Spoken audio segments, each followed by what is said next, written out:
আমার নাম মমিতা। আমার স্বামীর নাম রাকেশ। আমার স্বামী বড় একটা কোম্পানির সিনিয়র অফিসার। কোম্পানির নাম বলা বাহুল্য। আমার ২টা সন্তান, এক ছেলে আর এক মেয়ে। আমার সুখের সংসার। টাকা পয়সার কোনো অভাব নাই। স্বামী আর আমার লাইফ ভালোই কাটছে। কিন্তু আমরা আর কোনো সন্তান নেব না, যে কারণে চিকিৎসা করিয়েছি। তাই মনের আনন্দে আমি স্বামীর সাথে কাজ করতে পারি, যার ফলে আমি আরও সুন্দর ও ভালো স্বাস্থ্যবতী হচ্ছি। আমার উচ্চতা ৫ ফুট ১ ইঞ্চি। আমার স্বামীর সাথে কোনো পার্টিতে গেলে আমাকে স্বামীর কলিগরা প্রশংসা করে, কিন্তু কোনো দিন আমি স্বামী ছাড়া অন্য কোনো পুরুষের সাথে সময় কাটাইনি। এখন আসল ঘটনা বলি। আমার স্বামী মাঝে মাঝে অফিসের কাজে বাইরে যায় ৪-৫ দিনের জন্য। তখন আমার সন্তানদের নিয়ে বাসায় একা থাকি। একা বললে ভুল হবে, স্বামীর বুড়ো মাও থাকেন আমাদের সাথে। উনি বুড়ো হয়ে গেছেন আর শারীরিক অসুস্থতার জন্য সারা দিন রাত বিছানায় থাকেন। রাতে আমার ছেলে তার দাদুর সাথে ঘুমায়, আর আমি আর আমার ৩ বছরের মেয়ে এক বিছানায় ঘুমাই। এই রকম জীবন চলছিল। হঠাৎ আমার স্বামী অফিসের কাজে বাইরে যান আর আমাকে বলেন এবার ৫ দিন থাকবেন। আমি বললাম, এ আর কি, তুমি তো অনেক সময় যাও আমাদের রেখে। তখন স্বামী বলল, তা ঠিক, তবে এবার তোমাকে একটা কাজ করে দিতে হবে আমাকে।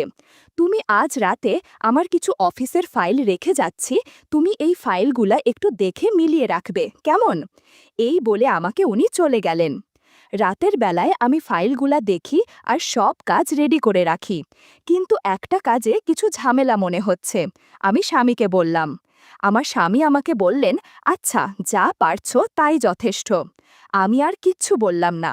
রাতে ফাইলগুলা দেখতে দেখতে একটা হয়ে যায়। আমি ফাইলগুলা রেখে ঘুমিয়ে পড়ি। পরদিন শাশুড়িকে খাইয়ে দাইয়ে বাড়ির যা কাজ ছিল তা করে রাতে আর কোনো কাজ ছিল না, তাই জলদি ঘুমিয়ে পড়ি। ৩ দিন হয়ে গেছে স্বামী যাওয়ার। ৩ দিনের দিন বিকালে স্বামী আমাকে ফোন দিয়ে বলেন, একটা প্রজেক্টের কাজ যেটা আমি মিলাতে পারি নাই সেটার কথা বললেন।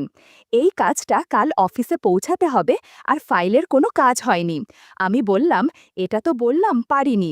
তখন স্বামী বললেন, চিন্তা কর না, আমার এক পুরানা কলিগ আছে, উনি আজ আমাদের বাড়ি আসবেন আর রাতে এই কাজ করে পরদিন নিয়ে যাবেন।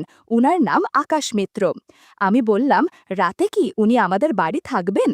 আমার স্বামী বললেন, হ্যাঁ, উনাকে গেস্ট রুমে জায়গা করে দিতে। আরও বললেন, উনি একটু বেশি চা খান আর কথা বলেন, তুমি বিরক্ত বোধ কর না। পরদিন ফাইল না গেলে আমার চাকরি নিয়ে টানাটানি হয়ে যেতে পারে। আমি বললাম, আচ্ছা, তুমি উনাকে কি বলে ডাক? তখন আমার স্বামী বলল, কাকা বলে ডাকি, তুমিও কাকা ডেক, উনি খুশি হবেন। আর শোনো, উনি শুধু আমার কথার উপরে অনেক দূর থেকে আসছেন। আগে তিনি আমাদের অফিসে কাজ করতেন আর এই রকম কাজ বেশি বোঝেন, তাই আমি বলাতে রাজি হয়েছেন। আর আমি ওনাকে বিশ্বাস করি, অনেক শান্ত ও ভালো একজন লোক। আমি বলি, আচ্ছা, উনি কখন আসবেন? উনি সন্ধ্যার দিকে আসবেন। আমি বললাম, আচ্ছা ঠিক আছে। এই বলে স্বামী ফোন রেখে দিলেন। আমিও এ নিয়ে মাথা ঘামাইনি। আমার ছেলে মেয়ে স্কুল থেকে চলে আসলে আমি তাদেরকে খাইয়ে, নিজে খেয়ে আর শাশুড়িকে খাইয়ে একটু ঘুমিয়ে নিই। ঘুমের মধ্যে আজে বাজে স্বপ্ন দেখি, কিচ্ছু মনে নাই। যখন ঘুম ভাঙে তখন বিকাল ৫টা বাজে। আমি উঠে শাশুড়ির সাথে দেখা করে আসার সময় স্বামীর সব কথা বলি। শাশুড়ি বললেন, ঠিক আছে বৌমা, খেকা যখন পাঠাচ্ছে কোনো সমস্যা হবে না। এই বলে উনি শুয়ে থাকলেন। আমি সন্ধ্যার কাজ করে বসে টিভি চালিয়ে বসে আছি আর ছেলে মেয়েরা তাদের পড়ার ঘরে। রাত তখন ৮টা বাজে। এমন সময় দরজায় কলিং বেল বাজে। আমি আমার শাড়ি ঠিক করে গিয়ে দরজা খুলি। দরজা খুলে দেখি একজন বয়স্ক লোক দাঁড়িয়ে আছেন, হাতে মিষ্টির প্যাকেট। আমি তখন বললাম, কে আপনি, কাকে চাচ্ছেন? তখন লোকটা বললেন, এটা রাকেশের বাসা না? আমি বললাম, হ্যাঁ, আমি ওনার স্ত্রী। তখন লোকটা বললেন, আমি আকাশ মিত্র। আমি তখন দরজা থেকে সরে গিয়ে বলি, সরি, আপনি, আপনার কথা আমার স্বামী বলেছিলেন, আমি না চিনার কারণে আপনাকে প্রশ্ন করলাম। তখন লোকটা বললেন, তা এমন কি, আমি তোমার প্রশ্নে কিচ্ছু মনে করিনি। আরে, এরকম প্রশ্ন করা স্বাভাবিক। আমি একটা জিনিস লক্ষ্য করলাম যে উনি আমার সাথে কথা বলার সময় নর্মালভাবে বলছিলেন। আমার তখন মনে হলো আমার স্বামী বলেছিলেন ভালো মানুষ। অন্য কেউ হলে আমার দিকে তাকিয়ে কথা বলতো। যাক, ভালো লোক। এরই মধ্যে উনাকে আমাদের ড্রয়িং রুমে নিয়ে আসি। উনি আমার পিছন পিছন আসছেন। আমি ওনাকে বললাম, আমার স্বামী বলেছেন আপনাকে কাকু বলে ডাকতে। উনি বললেন, হ্যাঁ, রাকেশ আমাকে কাকুই ডাকে, আপনিও ডাকবেন কাকু, কোনো সমস্যা নেই আমার।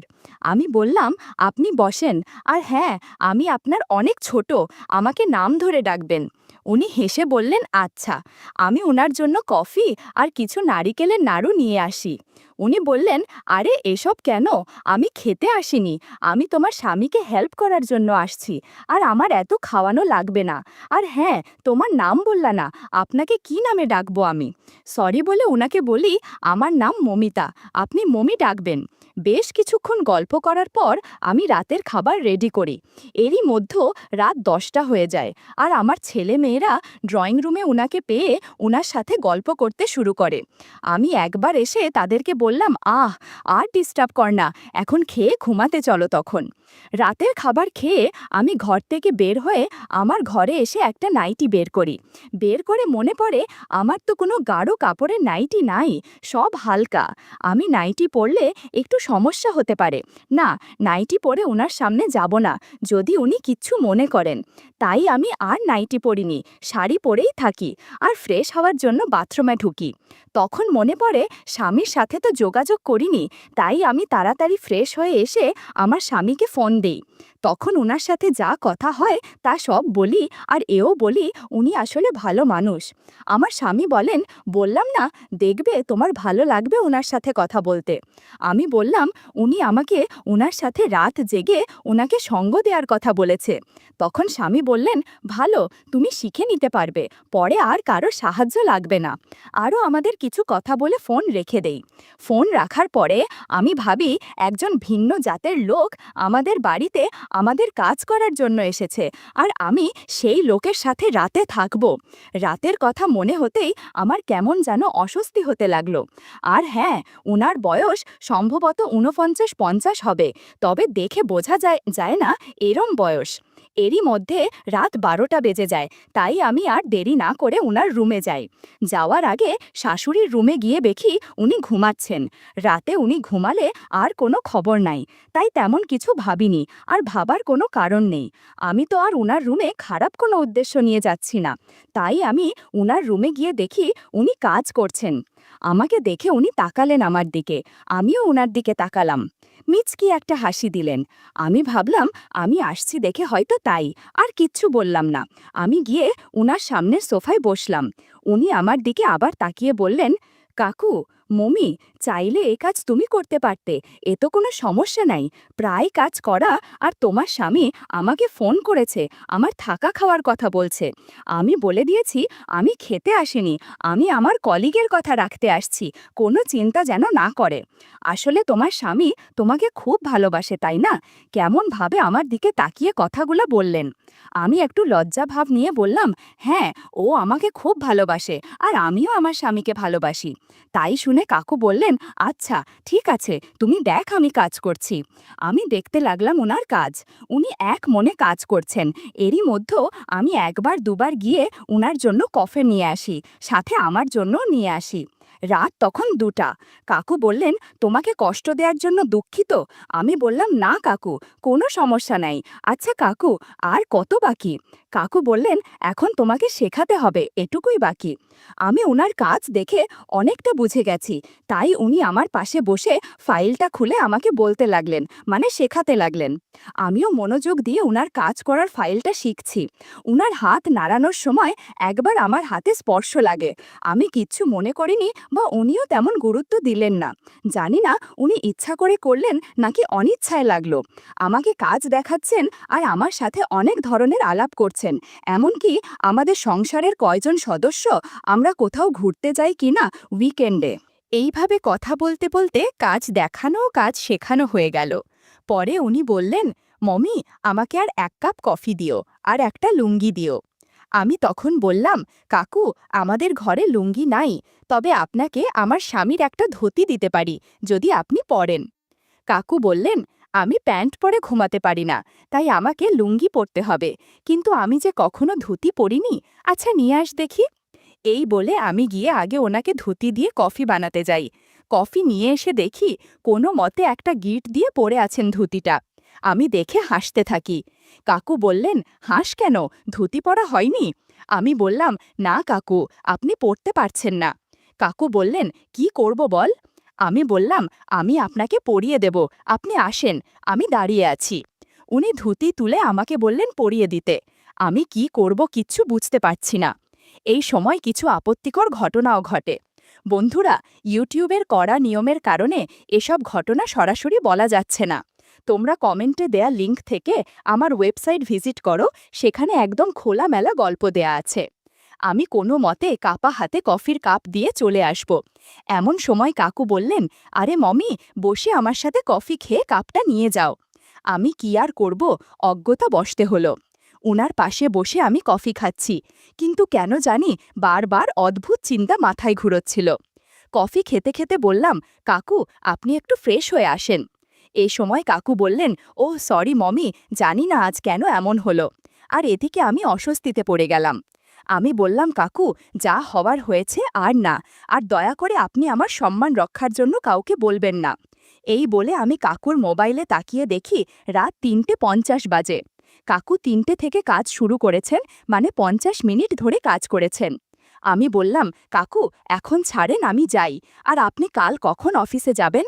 কাকু বললেন, এই ১২টা বা ১টার দিকে যাব। আমি বললাম, ঠিক আছে, আপনি ফ্রেশ হয়ে ঘুমান, আমিও জয়ী। এই বলে আমি আমার রুমে চলে আসি। সকাল ১০টার দিকে ঘুম ভাঙলে আমি তাড়াহুড়ায় উঠে পড়ি।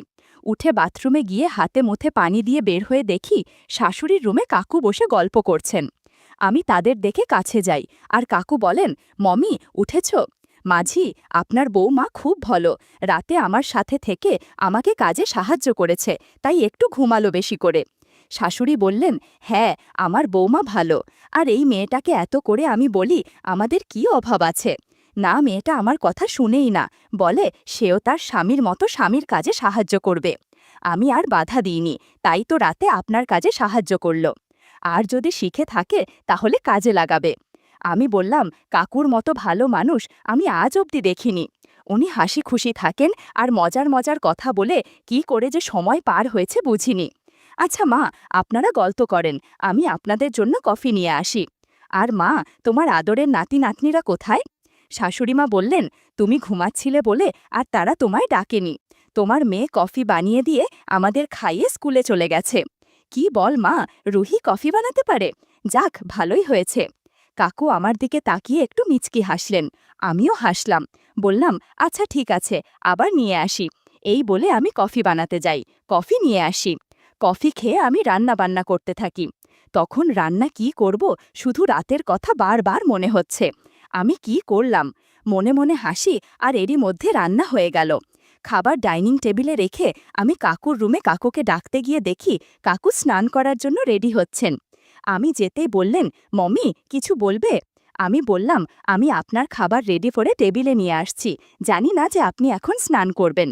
কাকু বললেন, পরে খাবো ভাত, আর রাতে যে খাবার খেয়েছি তাতে আমার পেট ভরে আছে, বলে হাসতে থাকেন। আমিও মুচকি হাসি দিয়ে বললাম, কাকু, কি যে বলেন না আপনি। ভাত না খেলে রাতে যে পরিমাণ গুড়ের রস আমাকে খাইয়েছেন তাতে শরীর খারাপ হবে। কাকু বললেন, না, আমার কিছু হবে না। ওই, আচ্ছা তুমি স্নান করেছ? আমি বললাম, হ্যাঁ, রাতে আমি স্নান করে নিয়েছি। তখন কাকু বললেন, আরে রাতে কি এমন স্নান করলে মমি, আমার আরেকটা কথা রাখবে? আমি বললাম, কাকু, আর হেয়ালি করবেন না, সরাসরি বলে ফেলুন, আমি আপনার সব কথা শুনতে রাজি, আমি আপনাকে যা বলবেন তাই করব। কাকু বললেন, মমি, আমার বাথরুমে চলো, একটা নলে পানি আটকে আছে, বের হচ্ছে না, অনেক শক্ত হয়ে আছে। আমি বললাম, কাকু, এখন দিনের বেলা ট্যাপ ঠিক করা মনে হয় ঠিক হবে না, শাশুড়িমা ঘরে আছে, শব্দে তার ঘুম ভেঙে যাবে। কাকু বললেন, আরে তোমার শাশুড়িকে আমি ওষুধ খাইয়েছি, আমাকে বলেছিলেন ওষুধ দিতে, তাই ওষুধ দিতে দেখলাম ঘুমের ওষুধ আছে, আমি তাকে একটা দিই, আর এতক্ষণে হয়তো ঘুমিয়ে গেছেন। একটু পর দুজনে বাথরুমের ট্যাপ ঠিক করতে ঢুকে পড়ি। ঘণ্টাখানেক পর ট্যাপ ঠিক করতে করতে অবশেষে জল আসতে শুরু করে। মনে হলো অনেকক্ষণ ধরে যুদ্ধ করেছি, অনেক ক্লান্ত লাগছিল।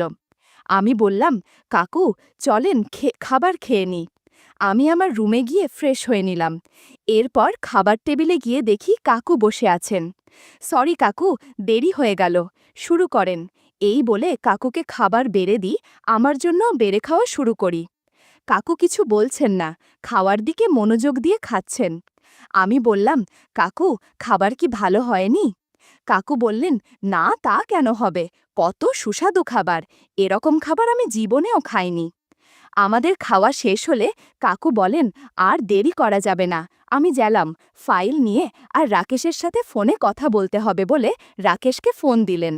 আমি মুচকি মুচকি হাসি। তখন কাকু বললেন, এখন আমি অফিসে যাচ্ছি বলে ফোন রেখে দেন। কাকু চলে গেলে আমি ফোন দিই স্বামীকে। রাকেশ আমার ফোন ধরে বলে, কাকু আজ থাকবে, আর হ্যাঁ, তুমি নাকি বলছো ভালো লোক কাকু। আমি বিকালে আসব, আর শুনো, কাকুর যেন কোনো কিছুতে কমতি না হয়। আমি বললাম, কাকুর কিছু হবে না, কাকুকে আমি চোখে চোখে রাখছি, আর কাকুর মতো ভালো লোক তোমার আর একাট ফ্রেন্ডও নাই। যে কটা আছে সবাই আমাকে দেখলে আমার দিকে তাকিয়ে থাকে। আর কাকু কত ভালো, রাতে কাকুর সাথে কাজ করলাম, কথা বললাম, আজ খাওয়ালাম, কাকু আমার দিকে তাকলেনই না, কোনো প্রয়োজন ছাড়া আমার দিকে তাকায়নি এখন পর্যন্ত। রাকেশ বলল, আরে ওনার মতো মানুষ হয় না, তাই তো, আচ্ছা রাখছি, কাজে আছি, পরে কথা হবে। আমি ঘরের কাজ করতে লাগলাম। দেখতে দেখতে রাত হয়ে এলো, তখন 10টা বাজে। শাশুড়ির ঘরে একবার গিয়ে আমি দেখলাম তিনি ঘুমাচ্ছেন। তবুও আমি ডেকে তুলে বললাম, মা, আপনার ওষুধ খেয়েছেন? তখন বললেন, হ্যাঁ খেয়েছি, আর খুব ঘুম পাচ্ছে, আমি ঘুমাবো। আমি বললাম, কাকু আসলে ওনাকে খাইয়ে আমিও ঘুমাবো। এরই মধ্য কলিং বেল বাজলে আমি উঠে গিয়ে দরজা খুলে দিই। খুলে দেখি কাকু। আমি রাগের ভাব করে বললাম, এত রাত পর্যন্ত কোথায় ছিলেন? উনি হয়তো আমার রাগ করা ধরে ফেলেছেন, তাই আমাকে বললেন, মমি, আমার পুরানো এক বন্ধুর সাথে দেখা হলো, তাই সে আমাকে তার বাসায় নিয়ে গিয়েছিল, আর আমি সেখানে খেয়ে এসেছি, আমার উপর রাগ কর না। আমি বললাম, আচ্ছা আচ্ছা, আর বলতে হবে না, খেয়ে আসবেন, আমাকে আগে বলতে পারতেন, আমি আপনার জন্য কত খাবার রেডি করেছি। এসব খাবার ফ্রিজে রেখে দাও, আজ অন্য খাবার খাবো। আমি বললাম, কাকু আপনি রুমে যান, আমি কিছু খেয়ে আপনার জন্য কফি নিয়ে আসছি। কাকু নিজের রুমে গেলেন, আর বললেন, বেশি দেরি করবে না, রাত প্রায় 11:30 বাজে, আজ অনেক কাজ করব। আমি মুচকি হাসি দিয়ে চলে গেলাম, গিয়ে তাড়াতাড়ি কিছু খেয়ে কফি বানাতে শুরু করি। কফি বানিয়ে আমি আমার রুমে গিয়ে একটা হালকা নাইটি পরে কফি নিয়ে কাকুর রুমে গেলাম।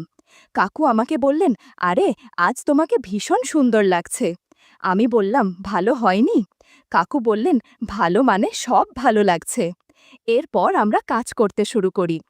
এত কাজ শেষ হচ্ছিল না, পরে আমি ভোর 5টার দিকে আমার রুমে আসি। অনেক ক্লান্ত লাগছিল, তাই স্নান করে একটু বিশ্রাম। আমার স্বামী না আসা অবধি কাকু রাত দিন সময় পেলেই আমার সাথে অনেক কাজ করেছেন। বন্ধুরা, ইউটিউবের গল্পগুলো শুনে মজা না